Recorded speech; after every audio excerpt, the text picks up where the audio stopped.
बिस्मिल्लाहिर्रहमानिर्रहीम अस्सलामुअलैकुम।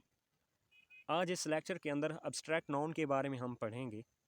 Abstract noun को उर्दू के अंदर इसमें मुजर्रद या इसमें कैफियत कहा जाता है। इस दुनिया के अंदर जिस तरह से आप लोग जानते हैं कि दो तरह की चीज़ें पाई जाती हैं, या इस दुनिया के अंदर पाई जाने वाली चीज़ों को हम दो तरह के नामों से पुकारते हैं।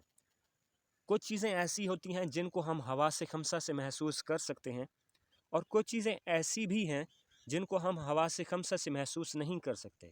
मतलब ना ही हम उनको देख सकते हैं, ना छू सकते हैं, ना चख सकते हैं।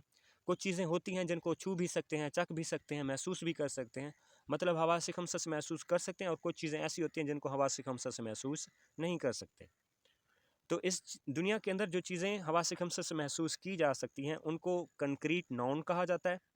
उन चीज़ों के नामों को कंक्रीट नाउन कहा जाता है। और कुछ चीज़ें ऐसी जिनको हमने ना ही कभी देखा होता है, ना छुआ होता है, ना चखा होता है, जस्ट उनका नाम हम लेते हैं। उन चीज़ों के नामों को हम अब्स्ट्रैक्ट नाउन कहते हैं। मतलब ये चीज़ें एक कैफियत के अंदर पाई जाती हैं, हालत वगैरह इनकी होती है, लेकिन इनको हमने कभी देखा नहीं होता। तो अब्स्ट्रैक्ट नाउन की डेफिनेशन से मज़ीद इस कंसेप्ट को क्लियर कर लेते हैं कि abstract noun denoting an idea, quality और स्टेट। मतलब ये किसी ऐसी चीज़ की तरफ इशारा देता है जो सिर्फ हमारा आइडिया होता है, ख्याल होता है, क्वालिटी होती है, या कोई स्टेट मतलब हालत होती है। रैदर दैन अ कंक्रीट ऑब्जेक्ट, ये कोई कंक्रीट ऑब्जेक्ट नहीं होता, ये मादी तौर पर मौजूद कोई भी ऑब्जेक्ट नहीं होता। These nouns are usually ideas or concept with no clear visual image. ये सिर्फ हमारे ख्याल या तस्वुरात होते हैं, इनकी कोई वाज़े तस्वीर नहीं होती, इनकी कोई पिक्चर नहीं होती। जिस तरह से हमने पहले कंक्रीट नाउन के अंदर पढ़ा था कि जैसे ही हम कंक्रीट नाउन का नाम लेते हैं तो उनका हमारे जहन के अंदर कोई ना कोई खाका, कोई ना कोई तस्वीर, कोई ना कोई पिक्चर आ जाती है। लेकिन जब हम अब्स्ट्रैक्ट नाउन का नाम लेते हैं तो इनकी कोई भी तस्वीर हमारे जहन के अंदर नहीं बनती, कोई क्लियर विजुअल इमेज नहीं बनती। ये कैनॉट बी सीन और टच्ड, ना ही इनको देखा जा सकता है, ना ही इनको छुआ जा सकता है। मतलब इनको हवा से खमसा से महसूस नहीं किया जा सकता। लाइक फ्रीडम, जिस तरह से आज़ादी। अब हम बात करते हैं कि हमें आज़ादी मिली, हमने 14 अगस्त 1947 को आज़ादी हासिल की।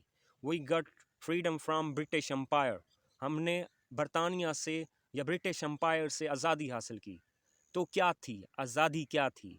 कोई बंदूक थी, कोई दस्ता था, कोई आइन था? क्या चीज़ थी जिसको हमने हासिल किया? ये जस्ट हमारा ख्याल है कि अगर हम उस दिन आज़ाद हुए, हमारे साथ हम लोग अपनी मर्ज़ी के मालिक हो गए, हम इक़्तिदार मतलब अल्लाह ताला की हाकमियत को मानने वाले हो गए, तो हमने फ़लाँ काम कर लिए जिसकी वजह से हमने फ्रीडम हासिल कर ली, आज़ादी हासिल कर ली। इसी तरह से अगर कोई बंदा कहता है कि मेरे ऊपर पूरे घर की ज़िम्मेदारी है, रिस्पॉन्सिबिलिटी, तो रिस्पॉन्सिबिलिटी, अब कभी आप लोगों ने उसके सर के ऊपर ज़िम्मेदारी को देखा है? कोई चीज़ नहीं है।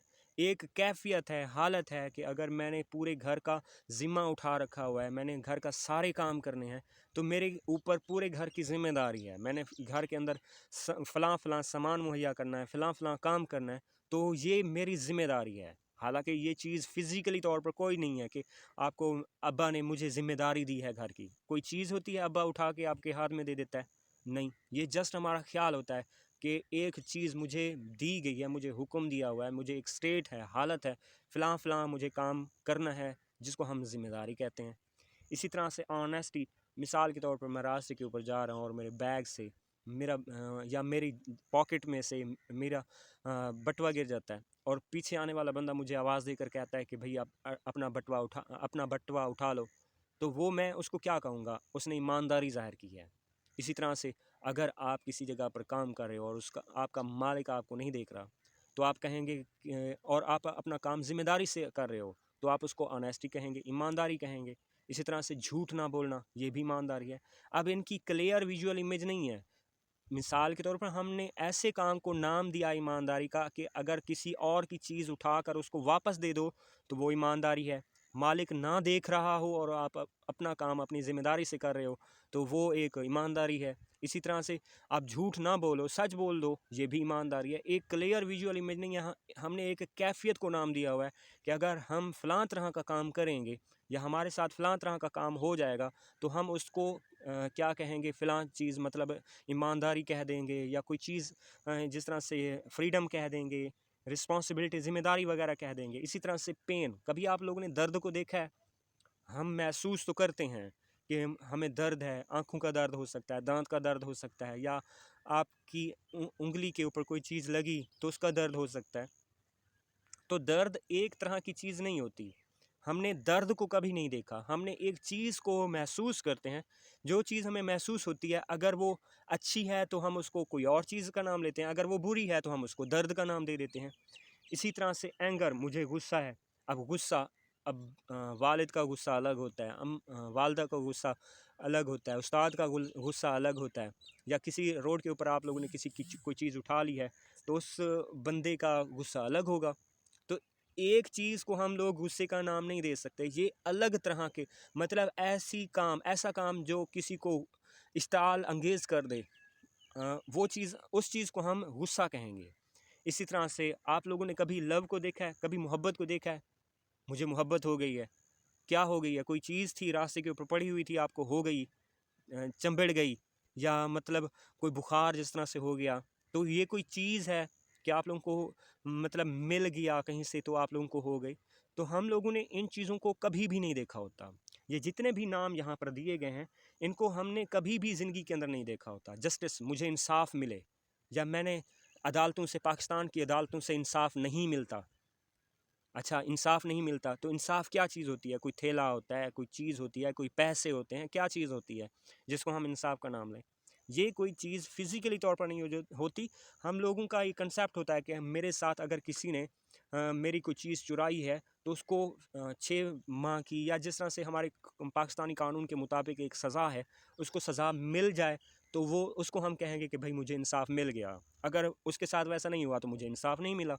तो ये कंसेप्ट होता है, एक ख्याल होता है कि अगर फ़लाँ चीज़ हो जाए तो उसको हम मतलब क्या कहेंगे कि वो फ़लाँ चीज़ है, वो ईमानदारी है, इंसाफ़ है, दुश्मनी है, तो बहादुरी है। अब देखो, बहादुरी के अंदर अगर एक किसान शाम के वक्त अपने खेतों के अंदर जा रहा है और उसको सांप का डर भी नहीं है तो हम उसको ब्रेव कहेंगे। इसी तरह से अगर एक फ़ौजी बॉर्डर के ऊपर खड़ा हुआ है और उसको दुश्मनों का डर नहीं है और दुश्मनों के सामने सीना तान कर खड़ा हुआ है, उसको हम भी बहादुर कहते हैं। इसी तरह से अगर कोई ज़ालिम हुक्मरान है या ज़ालिम बंदा है, उसके सामने कलमा हक कहना, वो बंदा भी ब्रेव है, बहादुर है। इसी तरह से तो ये जो नाउन होते हैं, noun ending in ness are always abstract noun. जिस तरह से ट्रुथफुलनेस, इसी तरह से सैडनेस, ग्लैडनेस, इस तरह के सारे लफ्ज़ जो NESS के ऊपर ख़त्म हो सकते हैं, नेस के ऊपर ख़त्म हो सकते हैं, वो नाउन आप लोगों के एब्स्ट्रैक्ट नाउन होते हैं। तो 9th-10th की क्लासेस के अंदर अगर इस तरह से कोई पेपर के अंदर कोई लफ्ज़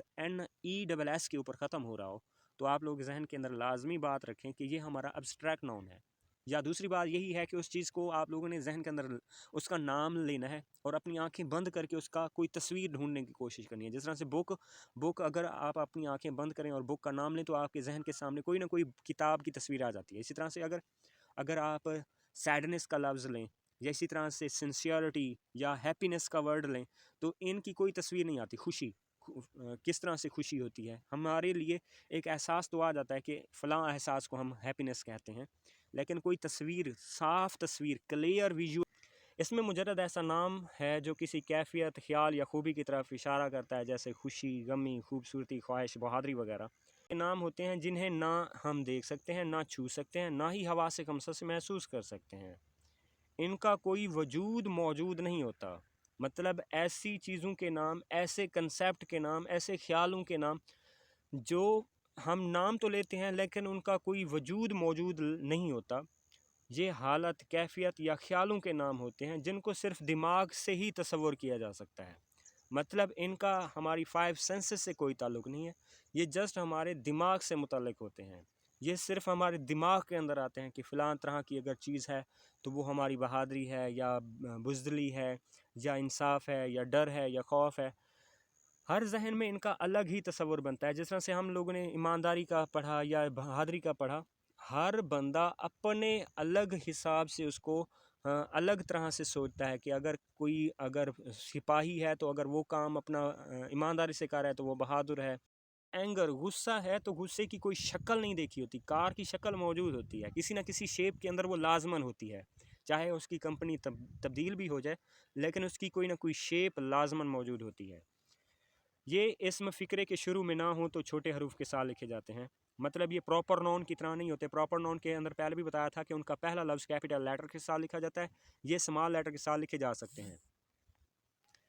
अहम नोट, इसमें मुजरद के साथ आर्टिकल का इस्तेमाल नहीं किया जा सकता। आर्टिकल जिस तरह से ए, एन और द, तो किसी भी अब्स्ट्रैक्ट नाउन के साथ आप ए, एन और द का इस्तेमाल बिल्कुल नहीं कर सकते। जिस तरह से आप द लक नहीं लिख सकते, द एंगर नहीं लिख सकते, एन एंगर नहीं लिख सकते, द ग्रीड नहीं लिख सकते, या आ ग्रीड, एन ऑनेस्टी वगैरह नहीं लिख सकते। किसी भी अब्स्ट्रैक्ट नाउन के साथ कभी भी आप लोग ये गलती ना कीजिएगा कि उसके साथ आर्टिकल का इस्तेमाल कर दें। तो इसके साथ कभी भी आर्टिकल का इस्तेमाल नहीं किया जाता। अगर वो किया जाएगा तो वो गलत, आपके नंबर मतलब काट जाएंगे। ये इसम हमेशा सिंगुलर हेल्पिंग वर्ब के साथ इस्तेमाल किया जाता है। जिस तरह से greed is curse, greed are curse गलत है। ये हमेशा सिंगुलर चीज़ होती है और ये ऐसी चीज़ होती है जिसको हम देख नहीं सकते। मतलब ये हमेशा इसके साथ जो भी हेल्पिंग वर्ब इस्तेमाल होगा वो सिंगुलर ही लगाया जाएगा। इसी तरह से दौलत, anger, happiness, love, education, bravery, childhood, talent, ethics, failure, fair and strength, ये तमाम एब्स्ट्रैक्ट चीज़ों के नाम हैं। हम लोगों ने इन चीज़ों को कभी नहीं देखा हुआ, ये फिज़िकली तौर पर मौजूद नहीं होती। जिस तरह से आप लोग अगर कहें कि दौलत का यहाँ पर लफ्ज़ लिखा हुआ है तो दौलत को तो हमने देखा हुआ है।